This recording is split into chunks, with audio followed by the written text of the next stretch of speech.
ओम गुरुवे नमः। प्यारे हरिभक्तों, आज हम विषय ले रहे हैं कि विक्रमादित्य के राज में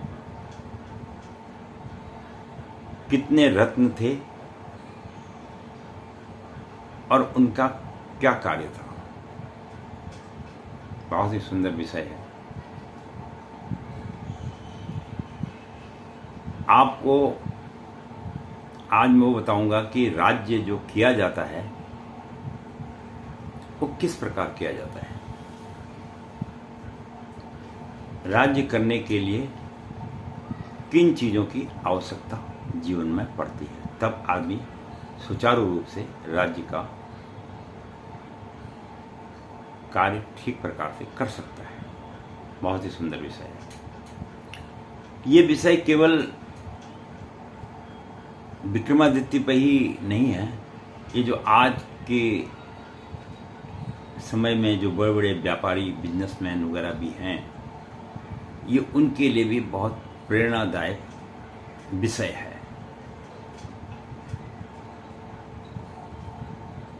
तो विक्रमादित्य जी के राज्य में जो था 9 रत्न थे। कितने रत्न थे? 9 रत्न थे। अब वो 9 रत्न कौन कौन थे? वो 9 रत्न थे। पहला रत्न था धन्वंतरी, दूसरा था अक्षयपण, तीसरा अमर सिंह, चौथा शंकु, पांचवा बेताल भट्ट और छठा घट कर्पण, सातवां कालिदास और आठवां था बैराह मीर हीर और उसके बाद 9वां था वर रुचि। तो ये 9 रत्न थे।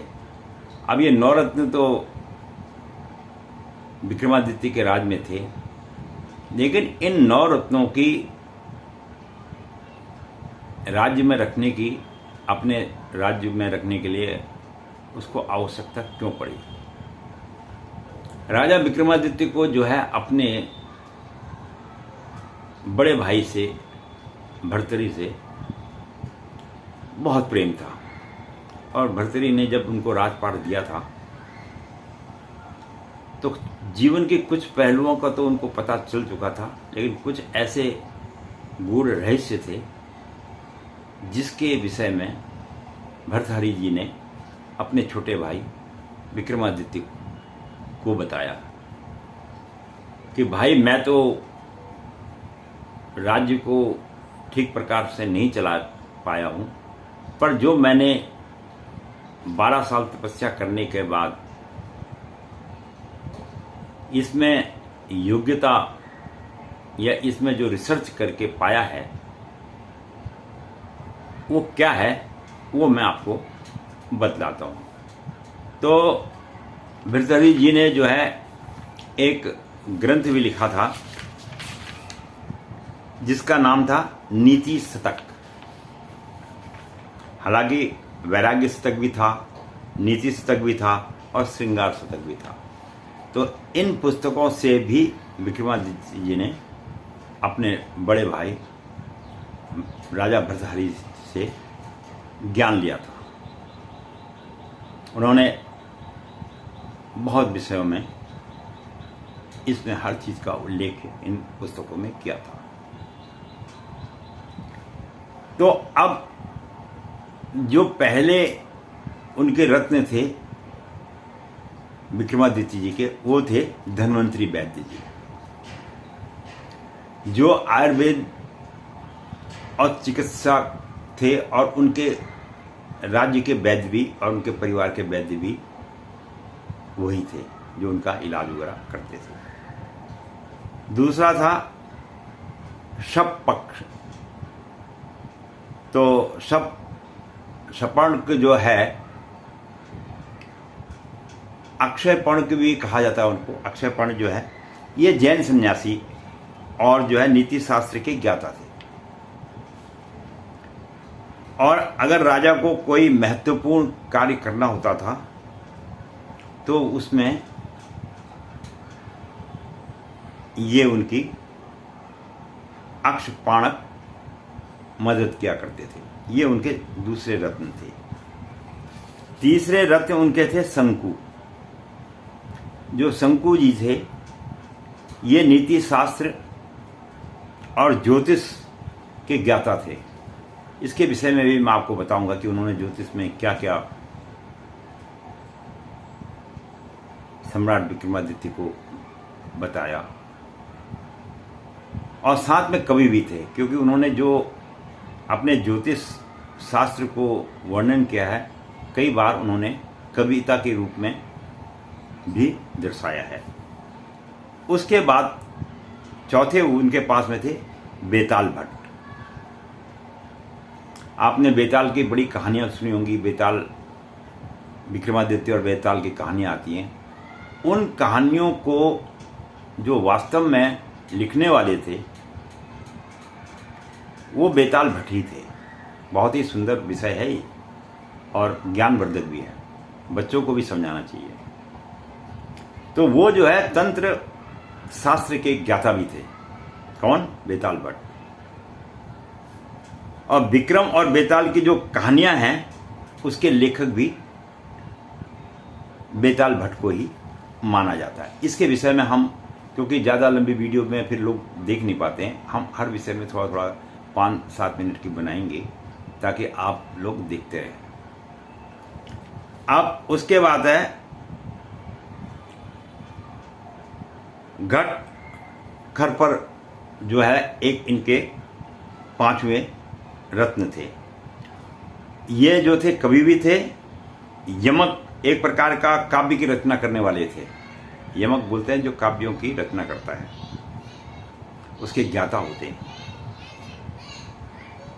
और उनकी एक चुनौती थी कि अगर कोई उन्हें उनके काव्य के विषय में हरा देगा या कुछ देगा, तो वह कहते थे कि मैं उसके घर घोड़े ले जाकर पानी भी भरा करूंगा। ये उनका अपने ऊपर इतना ज़्यादा कॉन्फिडेंस था, यानी अपने ऊपर में इतना गुमान था। और उसके बाद छठे थे वररुचि।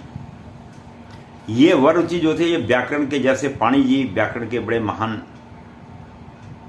संस्कृत के माने गए हैं, इसी प्रकार से इन्होंने भी व्याकरण का विशेष ज्ञान प्राप्त किया था। और उसमें इन्होंने पत्र कौमुदी जो काव्य है उसकी रचना भी की थी। अब अमर सिंह जी जो इनके साथ में रत्न थे, वो क्या करते थे? वो संस्कृत के लेखक थे और कवि भी थे। और उन्होंने अमरकोश, यानी जिसको शब्दकोश भी कहा जाता है, उसके लेखक ये माने जाते थे। कौन? अमर सिंह जी। और 8वें थे उनके वराह मिहिर। वराह मिहिर जो थे, इनके 8वें रत्न थे। और वराह मिहिर जो है ज्योतिष और खगोल शास्त्र, यानी ये जो हम आकाश में पिंडों का ज्ञान वगैरह करते हैं, उसके विषय में उनको संपूर्ण जानकारी थी। जैसे आर्यभट्ट वगैरह के पास में ज्ञान था। तो ज्योतिष में कई ग्रंथ लिखे इन्होंने भी ज्योतिष के मामले में कई ग्रंथ लिखे। और 9वें जो आखिरी थे इनके 9वें रत्न जो थे, वो थे कालिदास जी। और कालिदास जी ने जो है संस्कृत के बहुत बड़े कवि थे और इन्होंने कई नाटक वगैरह भी लिखे। और उनकी रचनाओं में, जैसे नाटक में शकुंतला, आपने सुना होगा, शकुंतला एक बहुत सुंदर नाटक है। और मेघदूत की वर्णन जो उसके बारे में कुछ बताया था, मेघदूत के बारे में पीछे वीडियो में मैंने उसके बारे में थोड़ा वर्णन किया था। तो इस प्रकार से विक्रमादित्य के राज में ये 9 रत्न थे। तो ये जो 9 रत्न थे, विक्रमादित्य जी ने इन्हें अपने राज्य के अलग अलग स्थानों से इकट्ठा किया था, जो बहुत बुद्धिशाली थे। और ये नहीं कि राज्य के लिए ही कार्य करते थे, अपने अपने क्षेत्रों में भी ये लोग अच्छा कार्य करते थे, प्रदर्शन करते थे। और राजा को अच्छी अच्छी सलाह देते थे ताकि राज्य जो है लंबे समय तक टिका रहे और उसमें किसी प्रकार का कोई उपद्रव ना हो।